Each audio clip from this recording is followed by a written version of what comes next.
Well, before Carlos Santana and his famous Oye, ¿cómo va?, we should remember what took place in the Caribbean a few decades earlier. Cuba was ruled by the US-backed Batista dictatorship, and therefore there was a great deal of travel between the two countries.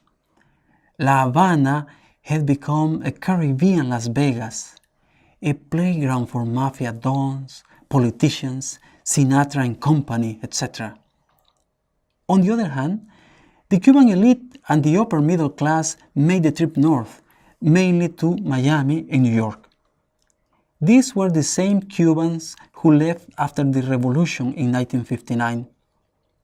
That was the beginning of Little Havana in Miami, with its famous Calle Ocho, and of Barrios Latinos or Latin neighborhoods in New York, which were also made up of other Caribbean immigrants, mainly Puerto Ricans and Dominicans. You may remember the Latin gang from West Side Story and, in the 70s, the Puerto Rican dancer from Saturday Night Fever. Even Tony Manero or Travolta admitted that they were better dancers than him. They didn't win first prize because, well, they weren't white. And that's an issue that a few salsa singers address in their songs. You say Latin music in New York, and a few names come to mind: Johnny Pacheco, Tito Puente, Eddie Palmieri, Celia Cruz, Willie Colon, and Ruben Blades.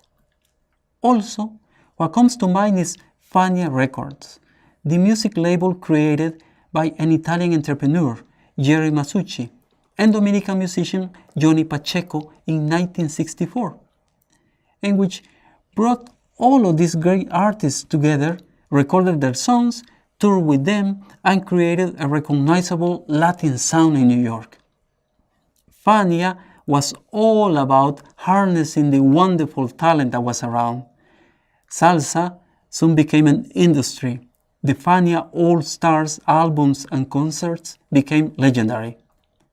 Virtuoso composers and performers like Eddie Palmieri and Tito Puente fused Caribbean sounds with jazz, while Celia Cruz was the epitome of the salsa performer with her unique stage presence.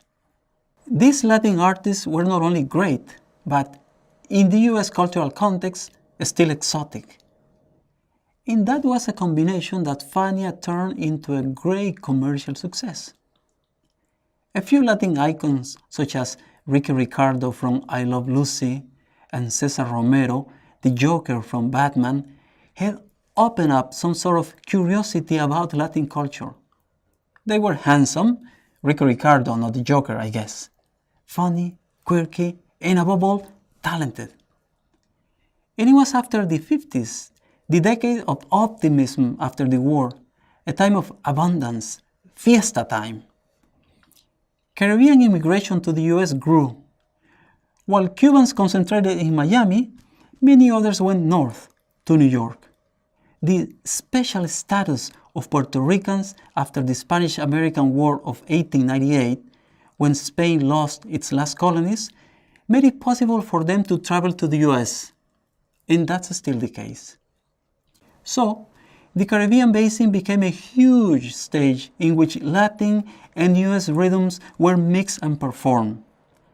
This created a north-south dynamic which extended across the Caribbean to other countries like Venezuela and Panama.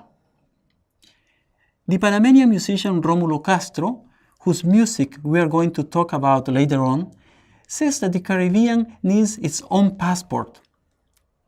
Music has been for all of these artists the visa that has allowed them to move across this rich cultural sea. Fania produced music for the US market, but its records also reached Latin America. As it happened with tango and bolero, the media, mainly radio and TV, made this possible. Radio, TV, and live performances became huge in Venezuela and turned Oscar de León into a superstar. But not everything about Fania was fiesta. And that's how things became pretty interesting, bringing up what I consider to be the most fascinating side of salsa. Sorry to tell you that to find out you'll have to stick around. But believe me, it's worth it.